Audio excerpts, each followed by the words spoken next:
So today, as you know, we're here for a meeting about any improvement or concerns you have for our room. Yeah. Is there anything you're worried about or? Well, as I was talking to you the other day, thanks very much for conducting this meeting, because to be honest, I do feel like there is areas that we need to improve on in the room. Like they're not major things. They're They're just little things. yeah, like I just have a few ideas that I wanted to run through you. Now I know, obviously, you being the room leader, it's obviously completely up to you. Like it's your own decision, it's your room at the end of the day. But I know I'm only part-time in the room, but I just feel like there is a few things that we could maybe tweak or change that would benefit the children, us, and could improve the room. I think the first thing I wanted to kind of talk about, I don't know how you feel about your sleep times. Yeah, I know. About your sleeping. Yeah, it's not really working out. Like they're very like on top of each other in the room and all, where they have to be like a certain amount of centimeters apart, and they have to be in the same like position every day in the room. Yeah, I know, and do you know what I think as well? To be honest, my main concern with the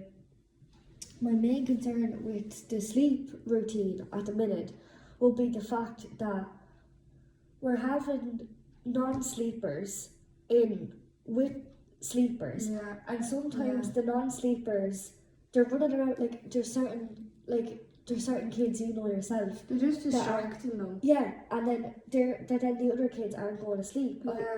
I just think it's not working. Like for example, the other day, you went on your lunch, and I had one child who was like, I was told to just put them into the reading corner with a book and then try and get the others to sleep. Yeah. But this child, for some reason, was just really,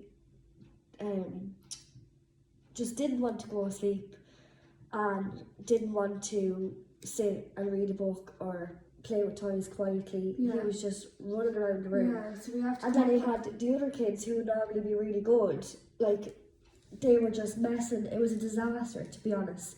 So I think we really need to come up with something. I don't know how you feel. To have the kids out of the room before we have bedtime. Like say we're in the garden before, say the garden at 11:30. Right, so I think, right, what we should do is, if we, what do you think about going through the whole routine for the morning first, and then see what we could tweak? Yeah. So if we say the morning routine, if we go with the morning routine. So roughly do they all in about from latest 9:30? Right, so say 7:15 to 9. Yeah. Would we say breakfast? Yeah, breakfast. And kind of free play in the morning, because all the kids are kind of coming in at different stages. Yeah, exactly. Yeah. And just basically getting the paperwork set up, any food, water, doilies, everything ready before they all come in. Okay. Yeah, exactly. Kind of like preparation for the room. Yeah. And like as well as that, like if you, because obviously you're the room leader, so if you have anything for me, like that you feel I could be doing different, like do tell me as well. Like, yeah. So I think when they're all in then by 9 o'clock, I think 9:30 for garden time, 9:30 to 10 o'clock just for garden time. Okay. Just it'd be nice to start the day, you know, a little play in the garden. Exactly, and you know what? It's giving them the time and space to be able to run free, kind of get that out of their system. Do you know what they need? I personally feel like as well, they need as much outdoor time as possible. Yeah. But otherwise they're too... If a child doesn't want to go outside, that's fine. They can stay in the room and do an activity. But right, okay. So I could say I can stay inside and do an activity with the kids that don't want to go outside. Yeah, once we're within numbers, we're fine anyways. And then you can go outside with the kids that want to go outside. Yeah, exactly. I think it does work. Maybe having two groups. Yeah. That way they're not in the room. Yeah, exactly. Right. So we say garden time. So 9 to 10. Yeah. 9:30 to 10 garden time. So that's a good half an hour. Yes, that's very good. So do you mean, so sorry now to interrupt you, but do you think if we're going to do the 2 groups for sleep time, or sorry, for garden time, should we do 15 minutes each, or is it half an hour each? Yeah. 15 We minutes can do each. 15 minutes, say one group, and 15 Because minutes the next group. They're going to be getting more garden time later on Yeah, anyways. exactly, yeah. Right, So split the room. 15, yeah, perfect. Each. Split. Right, okay. So then say they all come in at 10 o'clock, wash their hands, take off their coats. Yeah, exactly. I think as well, when they're all in, circle time would Okay. like be the first activity going Yeah, on. definitely. When you have them all in, Exactly. to sit down, read a story, sing a few songs, just talk in general with the kids. Yeah. A few cuddles, you know. What I think as well,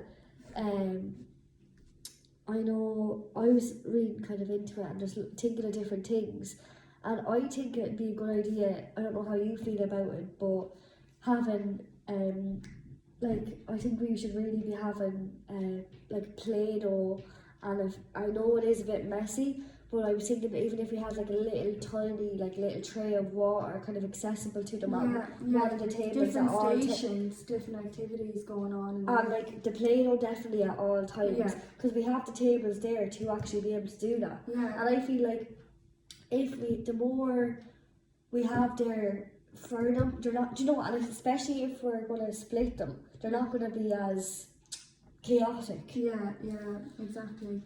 So yeah, So circle time, 10 o'clock.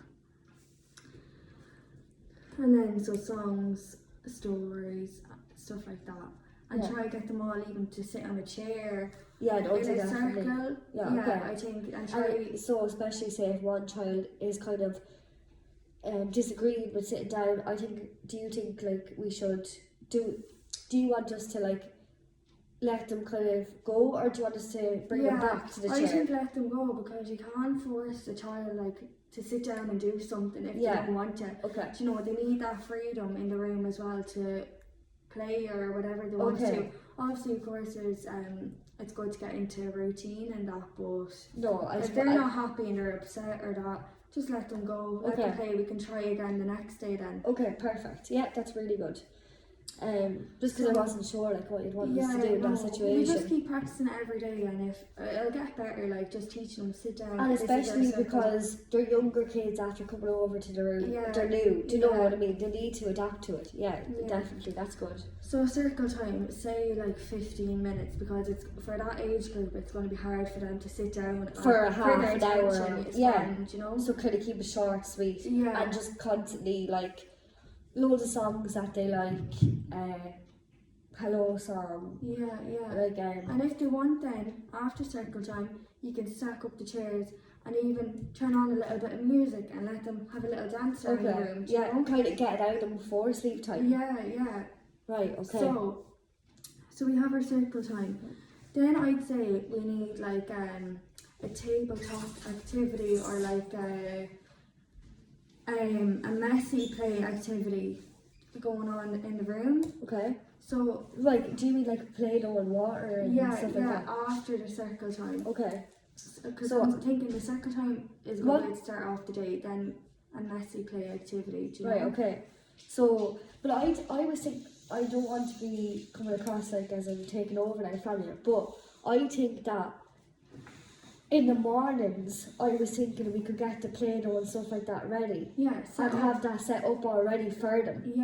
Rather than after circle time kind of panicking to get it on the table. I think maybe have it already there in the mornings ready for them to access. Like just have it there. Do you know, the evening beforehand, even set up the tables. Okay. Put Play-Doh on the tables, put water on the tables. Do you know what? When messy play activity, so when they come in the morning, it's there. Do you know? Yeah, perfect. And so I think that would work. Yeah. Okay. So more like it's more so like the preparation in the evenings we can kind of work on because I do find as well like where I do find a lot of the times we're kind of stressing out a little bit to try and like get played already, and then do you know they're off doing their own thing when they could be there having the plate already there. Do you know, stuff like that. Yeah, to have it there. If they don't want to do it and they're doing something else, fair enough. But I think it just needs to be accessible for them at all times. Messy play and things like that. Okay, so snack time. How do you feel about the snack time? I think like considering Is the it kids too are so early? 11 o'clock. Is it too early, or do you think? I think 11 o'clock, to be honest, is actually a perfect time for them. Because like I don't really see a problem with snack time for the simple fact that after snack time, like we need to get nappies done, we need to do we need to get them ready for sleep. They're going to sleep like 12:15. So I think and they're not just, I don't want to do it too late that they're like lying on their tummies like just so full. Yeah. Do you know? And as well, I think it's a fine time, to be honest. So I think that snack time is perfect. 11 o'clock. Yeah. So I think we keep it at that. Yeah. Okay. No, that's perfect. And then we're in the garden for 11:30 till 12, and then it's bedtime. So they're having a bit of snack, get their nappies done, say 10-15 minutes, and then we head to the garden for 11:30. That's kind of working as well. Yeah. And as well, splitting the room in two if we have to at 11:30, because some kids don't want to go outside, like I said earlier. And we will have the extra staff member there at that time as well. The busiest time. Yeah, so we will be in numbers anyway, so that we can do that. Yeah. So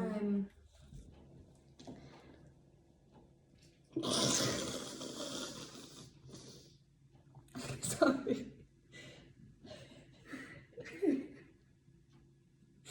Sorry. My nose. Sorry about that. Sorry.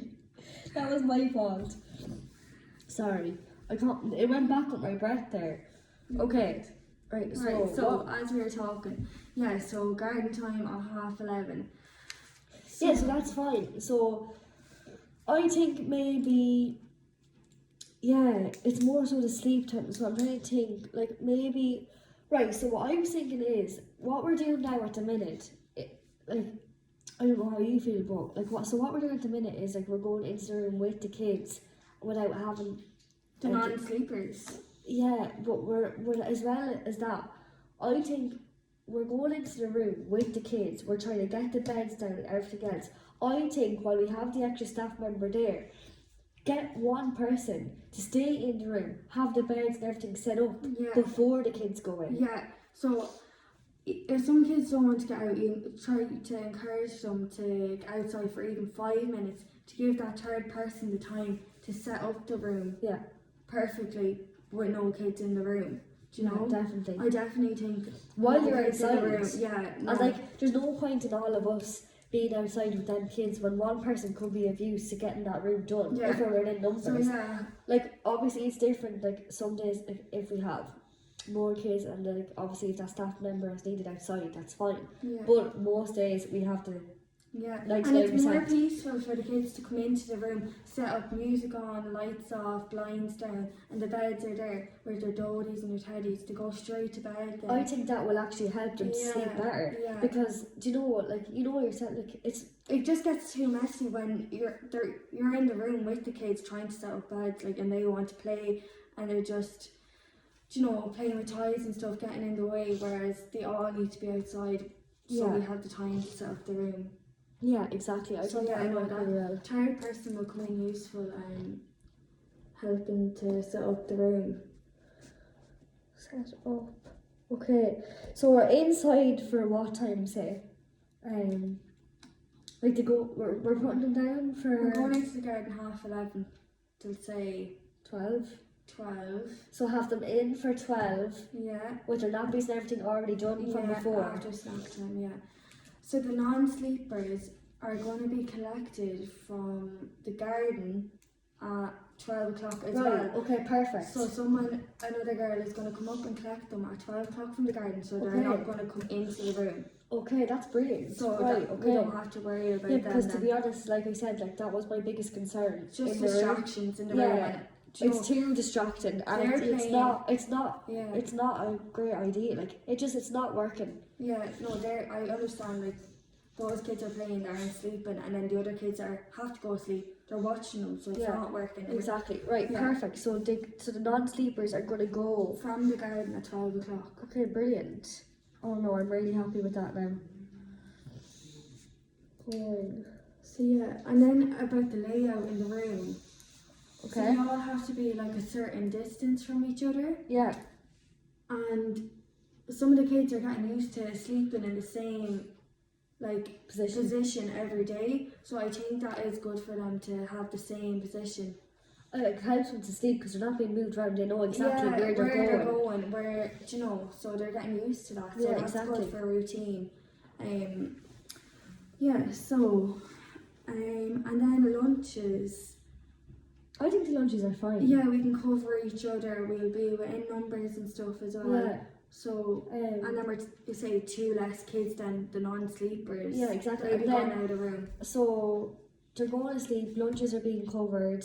Then when are they? So we have our dinner time about 2. So we get up from bed at 2 o'clock. Yeah. Nappies are done, and When are they? But then what I'm trying to figure out is when are the non-sleepers? Have you figured out when they're going to they come will back? be dropped back at 2 o'clock. So you Okay. need to start waking up the kids, say 5 to 2. Right. Okay. Start waking up, Perfect. lines up, and the 2 kids, say the non-sleepers, be dropped back into the room then at 2 o'clock. Okay. In Perfect. time for their nappies to be done, and then we're going to get dinner. Once nappies are done, we'll call over to reception and ask for the dinner. Right. Okay. That's perfect. So And to be honest, I think the rest of the day is working fine. We know ourselves, like, Yeah. like loads of activity. we're out in the garden then again. again at 3 o'clock as well, so Yeah, that gives some exactly. time in the evening as well. Yeah, and look, I don't want to keep you any longer because I know you have a few other people to speak to, but to be honest, that was just my main concern of why I didn't want to have a little chat with the you. sleep time and But stuff like that. I appreciate you having this meeting with me. To be Yeah. honest, it was mostly just the bedtime that was concerning me and the sleep. I'm glad that you kind of came up with a plan to get the non-sleepers out of the room. I'm really happy with I that. think everything else is working absolutely fine. It's just, non-sleepers we don't have to worry about then, and everything else is fine. So, do you have any more concerns about the room, or No, I is didn't. that okay? Anything I wanted to talk about, but that was really it, to be honest. And Okay. I'm just glad that we got that Yeah, sorted. so if you have any more problems, sure, come to me anyways, and we can just decide between the two of us what's working, what's not working, and we can have another chat about it. So Brilliant, that's that's it perfect. really Thanks so today. much, Eva. No problem. Thank you. Thank you.